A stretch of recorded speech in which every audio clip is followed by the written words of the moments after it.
Sehat selalu sahabat.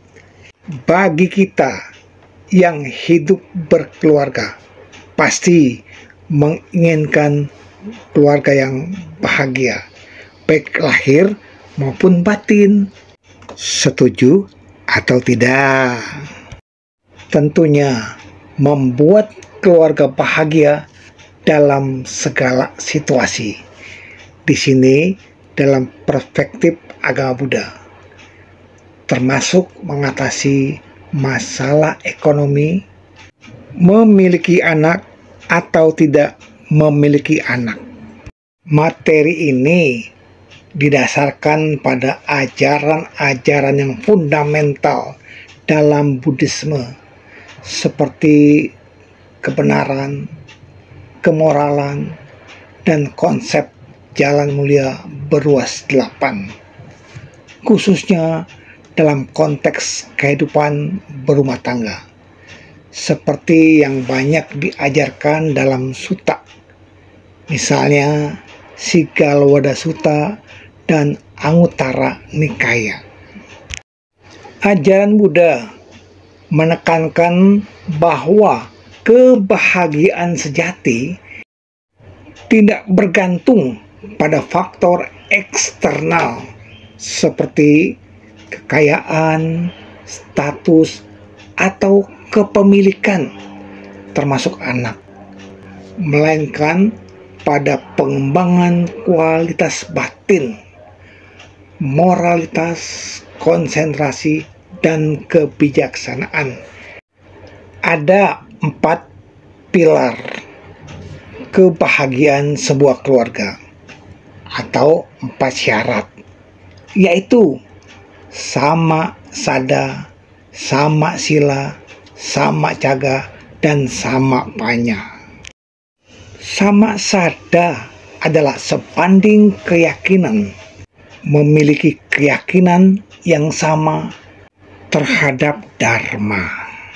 Hal ini penting karena apa? Ketika pasangan hidup ini mempunyai problem, menemui masalah, akan mengatasinya sesuai dengan dharma. Sebanding kemoralannya, dalam pengertian pasangan ini menjalankan aturan kemoralan yang sama, yaitu Pancasila Buddhis, sehingga dalam sepak terjangnya mereka senantiasa menghargai sila masing-masing. Sebanding kemurahan hatinya, di sini memiliki sikap yang sama dalam hal kedermawanan, kemauan berbagi, tidak kikir, senang membantu orang-orang yang membutuhkan, memiliki sifat yang dermawan. Sebanding kebijaksanaannya, di sini mereka memiliki wawasan yang sama dalam menghadapi persoalan hidup, sehingga semua permasalahan baik kecil maupun besar diatasinya dengan sikap bijaksana. Persoalan yang tak kalah pentingnya adalah permasalahan ekonomi. Karena apa? Karena ekonomi inilah terkadang menjadi pemicu pertengkaran dalam sebuah rumah tangga. Ajaran agama Buddha menyoroti 4 cara untuk mencapai kemajuan di kehidupan sekarang dalam hal materi. Ada 4 prinsip dalam Buddhisme untuk mereka yang hidup berumah tangga. 1. Rajin bekerja. 2. Menjaga harta. 3. Bersahabat dengan orang baik. Dan yang keempat, memiliki kehidupan yang seimbang. Suami istri harus rajin dan semangat dalam mencari nafkah dengan cara yang benar, sesuai dengan dharma. Hal ini akan membawa manfaat. Mendapatkan kekayaan dengan cara yang benar dan terhindar dari kemiskinan serta rasa malu. Bapak, Ibu, sahabat muda, kemudian setelah rajin bekerja, mereka harus bisa menjaga harta, menjaga dan melindungi hasil jerih payah yang sudah diperolehnya. Apa yang dijaganya? Menjaga dari kehilangan, dari pencurian, ataupun bencana, serta melindungi harta yang ditinggalkan. Manfaatnya mencegah kekayaannya hilang dan menciptakan rasa aman.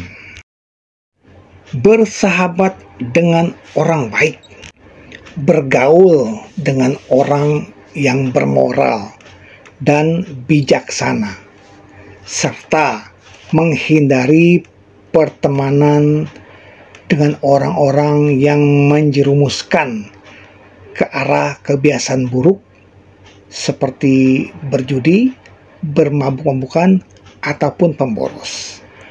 Manfaatnya mendapatkan nasihat yang baik dan terhindar dari pengeluaran yang tidak perlu. Bapak, Ibu, sahabat muda, yang keempat, memiliki hidup seimbang.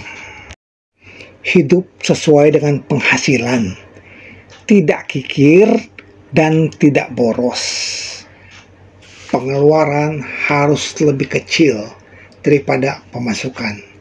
Manfaatnya stabilitas finansial dan terhindar dari hutang serta ketenangan pikiran. Bila punya problem ekonomi, kita harus mampu mengatasinya. Ekonomi minim, kita harus berusaha lebih keras lagi, dan pengeluaran tidak boleh boros. Dalam kondisi seperti ini, kita harus mengembangkan kedermawanan. Untuk apa? Untuk menetralisir karma-karma buruk dari kekurangan materi tersebut. Bila ekonomi kita memiliki kelebihan, tetaplah menjaga kekayaan. Terutama berbuatlah kemurahan hati. Ingat, kekayaan harus digunakan untuk kebahagiaan diri dan keluarga, serta membantu orang tua dan orang-orang yang membutuhkan. Bila problem kita mengenai anak atau tidak punya anak, bagaimana? Inti kebahagiaan adalah hubungan yang kuat yang didasari oleh 4 kediaman luhur. Status memiliki anak atau tanpa anak adalah konsekuensi karma. Yang utama adalah kualitas batin dan hubungan saat ini. Bila keluarga memiliki anak, mereka mengembangkan cinta kasih dan welas asih. Cinta kasih apa? Orang tua wajib mencintai dan memenuhi kebutuhan anak. Lalu welas asih, mencegah anak berbuat jahat, menganjurkan berbuat baik, memberikan pendidikan profesi dan warisan tepat pada waktunya. Manfaatnya menghindari konflik dalam mendidik anak. Jadilah teladan moral bagi anak. Ajarkan dharma, bukan hanya materi. Bagi keluarga yang tidak memiliki anak. Kembangkan mudita, turut berbahagia dengan pasangan lain atau orang lain yang memiliki anak. Tidak perlu iri. Kedua, kembangkan keseimbangan batin. Menerima kenyataan bahwa tanpa anak pun pasangan hidup dapat membuat kebahagiaan. Jangan tanpa anak ini sebagai sumber derita baru. Cara mengatasinya bagaimana?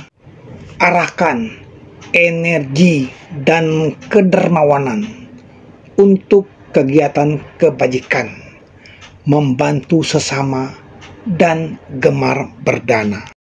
Pasangan hidup harus saling mengerti dan memahami. Tentunya semua kondisi ini berjalan sesuai dengan karma. Akhirnya akan mampu mengembangkan ketenangan batin hingga mencapai pembebasan. Semoga uraian Dharma yang singkat ini akan mampu menginspirasi kita sehingga kita mampu mengatasi persoalan-persoalan hidup, baik yang bersifat materi maupun yang bersifat spiritual.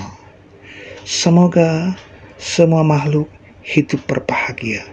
Sadu, sadu, sadu.